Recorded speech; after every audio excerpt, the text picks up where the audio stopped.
Good afternoon, ladies and gentlemen. Welcome to Lifestyle with Dr. Moby. I'm Dr. Moby, and we are honored with Joey Chandler today. How are you, sir? Doing well. I think I'm doing good-ish. I am about as well as I could be. I'm it goes up and down, of course, with everything, but right now I'm doing very well. Okay. You have a beautiful picture at your background. Yeah, it's my that's that there. That's my son. Ah, It's a photo I took of him when he was 2 or 3, but for some reason I was able to capture something about him, and the photo has stayed true to him, like the way he's looked. He's 13 now, and it just looks like him. It's a very him moment, and feel very fortunate to have captured that. yeah, I know. I mean, there was something really nice about the way, the style, everything looked great. A great family. So tell me how are things up there, with COVID, and then we'll talk a little bit about your passion. Yeah, we are. Well, honestly, I work out of my house, so I haven't been out of my house in a couple of days because not Mm, because of COVID, it's because I've been working. mm, But um, it's definitely getting worse. There California, and I believe all the Bay Area is in a mandatory shutdown. mhm, Our Basically the hospital beds got to a 15%, only 15% occupancy rate, mhm, and or available, and so that triggered some sort of shutdowns. mhm, I think everybody is just exhausted and tired, and trying to make it work, mhm, and and so everyone is good-ish until you know un, until somebody gets sick, and hopefully they're only asymptomatic. mhm. Um, but I don't know. It's good. It's decent. It's not horrible, but it's very tough for a lot of people. Yeah, yeah, no. And Joy is actually a business coach, lifestyle coach, and so we're gonna get his opinion on a lot of things. But we'll start with you know business and COVID. So tell me, how can, first of all, of course nobody was expecting this kind of virus and this kind of devastation with businesses. So tell me, where is the survival guideline here? Survival. It's a great question. Um, I think the thing that I'm taking away from 2020 and what I've learned inside of COVID is that we really need to take care of ourselves. You do a lot of taking care of yourself sort of podcasts. I listen to a few, and Hmm. going back and just there was a woman a couple episodes ago that was talking about where you feel the pain in your body, and that sort of thing. Hmm. And what come to see is that, like, whatever we were doing, even just a year ago, right? A year ago, we were totally different conversations. A year ago, whatever self care that we had, Hmm. whatever we were doing in terms of physical fitness, mental fitness, spiritual, social, whatever that was, we need to be doing more of. We need to take more care of ourselves so that we can take better care of our clients, our business, and our friends and our family. And and we need to be looking at the various systems in our business. Hmm. That are they One, are these systems that we can really give ourselves to and to help other people, Hmm. and are those systems fulfilling us in return? Hmm. And that is I think very, very interesting topic, because with COVID, and I always, there are two approaches. Of course, we had to have some kind of lockdown because we did not have a lot of instruments, neither, or testing, what I mean now, and not the management. Now we have vaccine and we have other things on market and better treatment. But we have to realize that hospitals have the fixed capacity. Doctors are there are fixed number of nurses and staff. So if we don't lower the curve, everybody, we don't want everybody ending up in hospital, right? So do you think survival mode? We have to go in survival mode, and there's of course another notion, like lot of restaurant businesses and other businesses are shut down completely. Is there a way where we could have survived better, or was there, looking at the hindsight, do you think there was one option, I think I read somewhere, that if the government had given more money to industries such as food industry, or and kind of maybe have more charitable food rather than for a lot of people, so that industry is kind of running, and is like heart of all the industries pretty much, right? Yeah, looking back, I mean, there's a ton of things. I think starting from we could have recognized it sooner, taken action sooner. But in hindsight, I don't know. I There's a lot of things we could have done, of course, but I don't know if we would have done them. Mm-hmm. That's the big question. It's easy to say, well, I would have done this, Mm-hmm. but Yeah. we don't know. A lot of businesses are hurt. I think the big challenge is, and this is really hard for people with like physical businesses where you have an actual storefront or a building and staff, is that there's a lot of businesses Mm-hmm. that just may not exist. I mean, that's just the reality of it. I have a ton of friends in the event, in the wedding photography and event space. There is just a good chance that that business may not come back for a while. Mm-hmm. It just may not. Even with a vaccine. It, and so, what we have to do, I think, if there's anything that we could have done faster, is to accept the fact that the quote normal is gone. Mm-hmm. Like whatever we thought was normal and whatever we did, is gone, and probably will be gone for a while. And we have to take on creating the new, whatever that is. Mm-hmm. And that is far easier for me to say, as opposed to someone who owns a store and has 10 employees, and they're trying to get people in the store to buy their products. It's much easier for me as a solo entrepreneur who works out of the home to say that. Mm-hmm. And there's going to be businesses that don't make it. I mean, that's just the hard, unfortunate truth. Mm. I go to a few restaurants. I mean, I kept on even going to few restaurants, but not eating out, but taking out the food, because they were somehow relying on very few customers, which were still buying. And, I could see a lot of, over there, some of the cook or chef or staff, minimal staff, they were relying on just for me showing up. I mean, there were times where maybe 10 people showed up, but they were thankful that, somehow managed to kind of take out food and survive on that. Um, when we'll rewrite history about 2020, it will be of course, a lot of sadness, people we have lost, businesses, a lot of people unemployed. I mean, even in medical profession, yes, our business in terms of taking care of sick ones, acute, are there, sure. But the elective procedures, those surgeries, and those are gone, completely gone, or way down. And there were actually one hospital laid off 1,500 medical providers in 1 month. There was no work for them. So I mean, this is, people are stunned. Oh, being doctor, you have no money coming. Yes, that's true.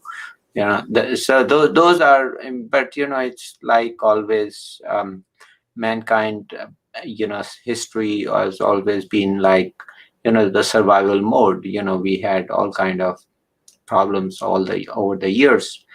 The survival guide, the survival kit, you kind of go to your basics, take care of your health, take care of your loved ones, and fight for next day, right?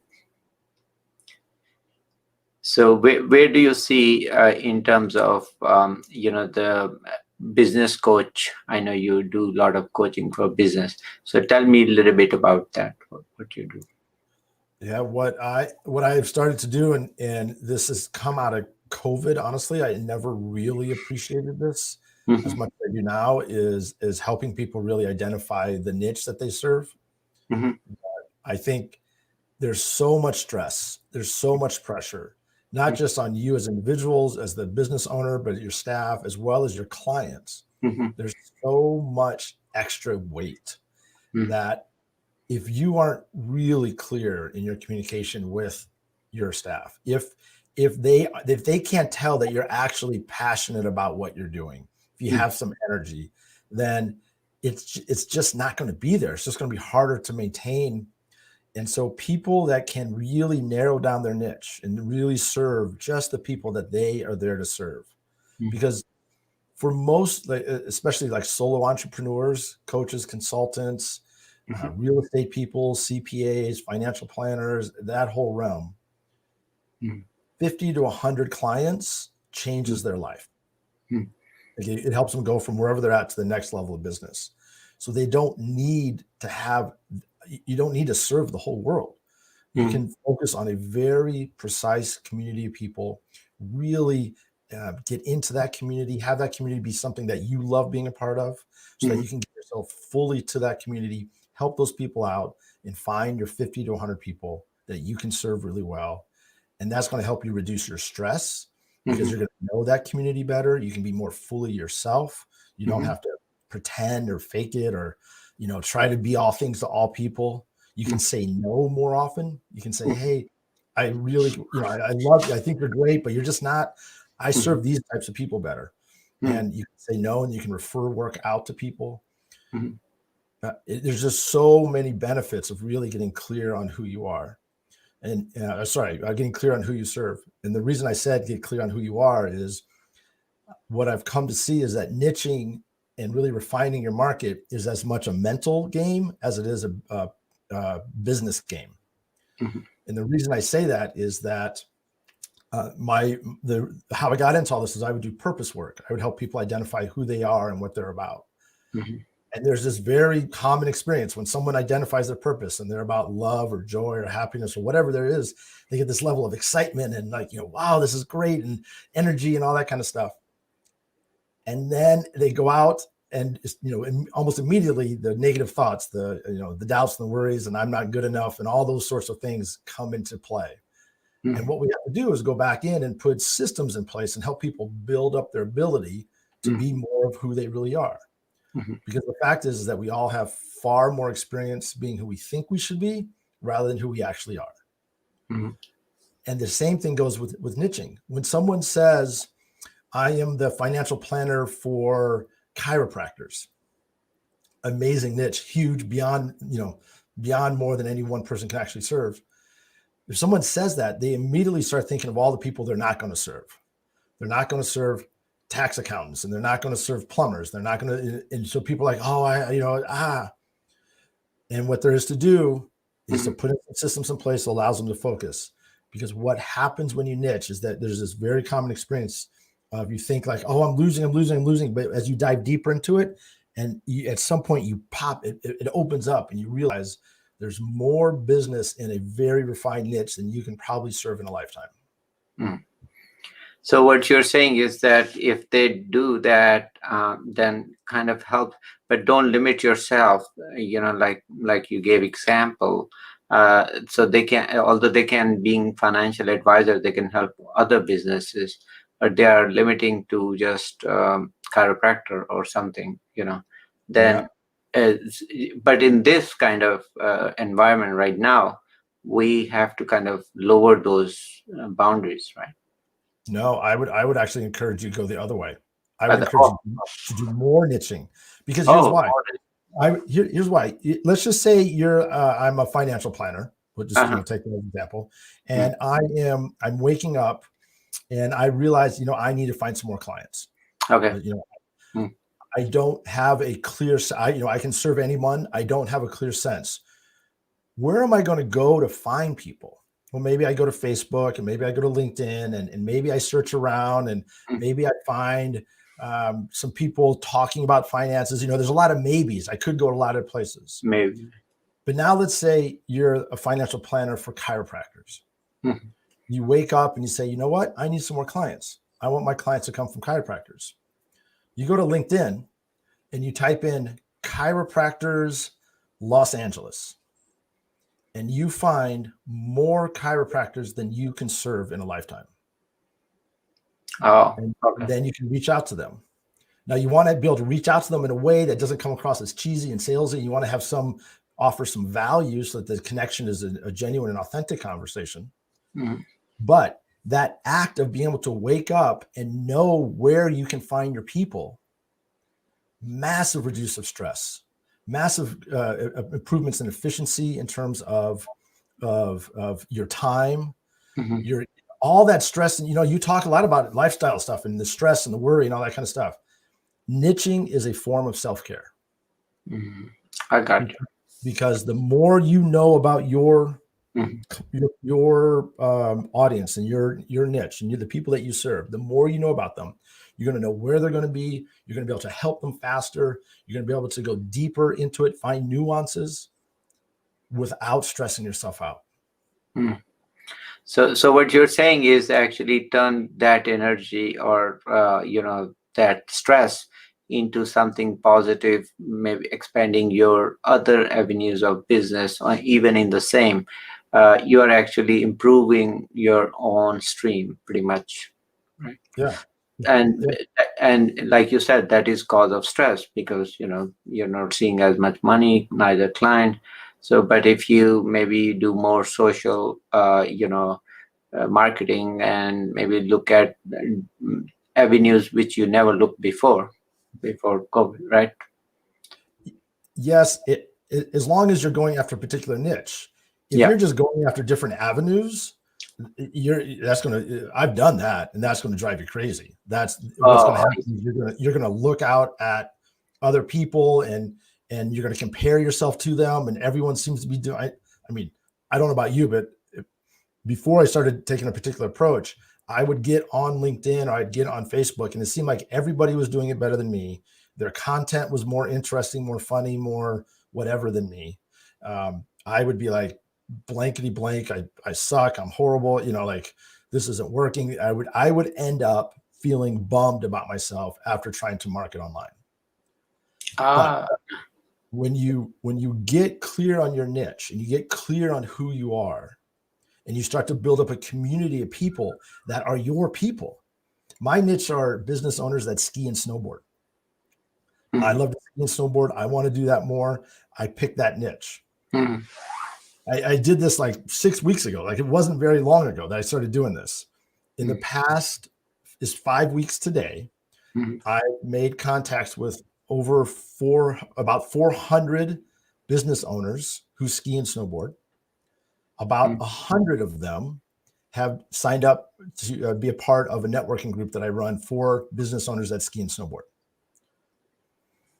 And so now every day I wake up and I have this amazing group of people who not only are good business people and are interesting, but they also we share a common passion.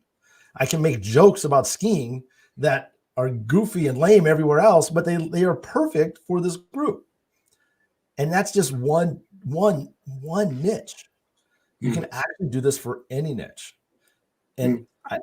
I, um, the thing that I was just like, I this week I got two responses from people that have said yes to either being a part of the group or signing up for essentially a sales call for my services. And they both thanked me for the way that I marketed my business on LinkedIn. Mhm. I never had that before. I never had LinkedIn, people thanking me. And it's because I'm taking a very simple approach. I'm very clear on who I am. I know my purpose. I Mhm. know who I'm trying to serve. I know how to reach them. I know and offer a simple offer of value Mhm. that provides value to them. And I Mhm. make simple requests. Would you like this? Is this of interest to you? And that request, that simple process has resulted in more leads and more contacts and more friends than I know what to do with. It's amazing. When you get your niche down, LinkedIn becomes the single greatest niching tool on the planet. It becomes a place of joy and excitement. When you don't have your niche, LinkedIn's a huge waste of time. Mm. And Huge waste. I think that now makes sense. And I was on like looking that angle, and that makes sense. It's like, when we are stressed, we are looking for answer elsewhere, but we forget that answer actually lies right there. that's in our, but we are, stressed. We are desperate, and when you are desperate, your mind is not working very well. You're like struggling everywhere. Yeah, So yeah, okay. That now makes perfect sense. yeah. That And I have to tell this story. This is like one of these like mind blowing to me sort of stories.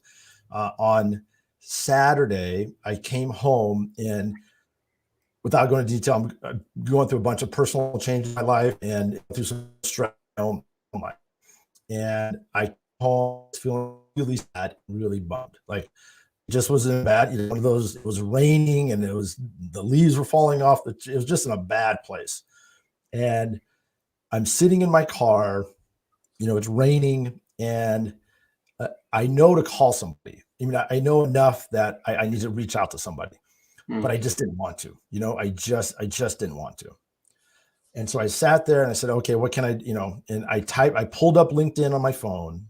I mm, typed in skiing as a search term, because that's what I do now to find people that are skiers. I type in skiing, and I start to go through, and I start to find people, and I'm like, oh, that person sounds so interesting. That's great. And I start to I start to feel myself warm up, and I start to make a few connections because I know I can actually help these people. And I start to reach out to them, and a couple people start to respond back. And as I have this, and within, I don't know, half hour or so of doing this, I wasn't like 100% better because there was some stuff that I was working through, but I was in a far better place. And so my lead gen system, the way that I used to fill up my personal group, the way that I am marketing on LinkedIn, mm. actually left me more empowered, more energized, more. It helped me get past a really dark point in my, and I'm feeling really bad. Mm. And that was crazy, is because I knew my people, they responded, and it was amazing. No, that makes sense. That makes sense. And now I understand what you were trying to convey. And, by like, exactly that's how people feel that, when they're stressed, looking for answer elsewhere, and they're like scared, and they're not really, if somebody is looking for food and they're hungry, they will eat anything pretty much. So that Yeah. approach they will have. But you're right. If you still focus, and just lower the stress level, and just do better at your niche, probably you'll have a better luck for sure. And satisfaction is another big thing, because you're satisfied that you're staying in your lane where you feel comfortable, right? So, Yep. which a lot. So tell me about, I'm all actually live in Midwest, and we used to go a lot for skiing. So that's a ski capital. Yeah, I know Colorado is, but Midwest is, everybody loves snowmobiling, and so I did snowmobiling over Lake Michigan. And it was Hmm. fun. So, Yeah. they do ice fishing with skiing and all that. So yeah. So how is where's your favorite spot first? So I grew up outside of Lake Tahoe in a little ski resort called Kirkwood, and so that's my favorite mountain. Squaw Valley here in Lake Tahoe on a powder day is amazing. I've skied all around the world, but those are that's the places where I grew up, and those are the places I know the most. There Mm, are, and one of the great joys, one of the things that we ask in our group, we're a business networking group. We're just like a BNI or something of yeah. that sort. We're trying to help each other grow our business, but we're talking about skiing. And so we're always asking, what's your favorite mountain? What's the snow like? How are things with COVID right now? Because that's all up in the air. Mm, And so we're the real beauty of this approach, and I'm starting to call this approach niche networking, of creating networking groups based on your own niche, is that you have this level of relatedness to people. mm, See, I got this 100 people in there. I have Olympic athletes, we have pro snowboarders and skiers, we have doctors, we have very successful business people, like a whole range of people, but they all love to ski. We all have this connection. mm, And so we can just immediately connect. We had we had this one interaction that was so great. It was a guy who is sorry, was it? Oh no, I'm losing it. No, a guy who does sales he does sales into colleges. He does some sort of, oh no, that's what it was. He does learning management systems for colleges. And he's a learning management platform. And so he introduces himself like, hey, I know that we have a young man who's in college who's developing an app for college athletic directors to sell, to help out with managing part-time hires around events. So not exactly the same business, but somewhere in the same world. So I introduced the two. The young kid from college probably couldn't have gotten that relationship with someone who has grown a business quite that much as the guy who's selling learning management systems. So that was a big win for him.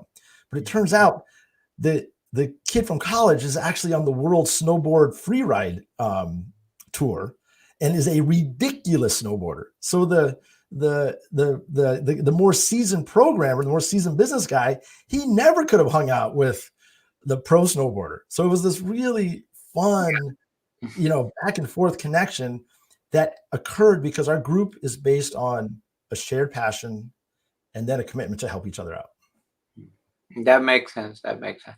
And then, snow, like I said, do you think, snowboarding won't be affected or skiing won't be affected as much with COVID as other business? Oh, no. The resorts are shutting down. It's totally up in the air. There's all sorts of stuff. Oh, it's huge. I mean, because the resort business or tourist business, they can't travel. There's all sorts of problems. There's a lot of. It is going to be a very difficult time this year to be running a ski resort. Oh, sad. I thought they are wearing everything anyways, so it doesn't really matter. But you're right. There's still people get together in the evening and have fun, and those time won't come back. So yeah. Well, like you said, there stay with your game and kind of perfect it, and that's definitely is helpful. Yeah, tell me any final thoughts you would have for my audience, and we'll wrap it up. Well, I would say that right now we have to take care of ourselves. So whatever, we have to take care of ourselves first and foremost so that we can take care of our friends, our family, our loved ones, our business, our clients. And I'm going to put out there that niching your service, refining your service down is a really helpful form of self-care. That doing that work, and that niching is not a business game. It's more of a mental game. And if you niched in the past and you've struggled with it, because a lot of people have, because niching is it's been around for a long time. But what I say is, rather than trying to think about niche, like how you can serve people, you first think about who you are, get present to your purpose, get present to what you want to create, where you want to go, and what you want to do more of and what you love. And that will help you define the niche, because then it'll be based on what's important to you. Because if you aren't clear on who you are, then you may pick a niche that doesn't really serve you, and then that just ends up being work. So you're looking for a niche that not only can you serve extremely well, but it will also serve you. And to really figure out if it will serve you, you need to go back and do the inner work, the understanding who you are, what you're about, and where you want to go. That definitely makes sense. And with that in mind, I would just say exactly what he's pointing out. Take care of yourself and don't lose hope. Just, the stress brings, unfortunately, not the logical thinking, but, emergency or stress response, and which is fighting mode or flight, whatever you call. And unfortunately, that doesn't. A lot of people can do mistakes because we go into that vicious cycle where if we don't relax and we don't look, take care of yourself and family. So stay safe. Happy New Year, happy holidays, Merry Christmas, whatever you celebrate. But stay safe. Take care. Thank you for coming to us. Take care. Bye, everybody. Bye.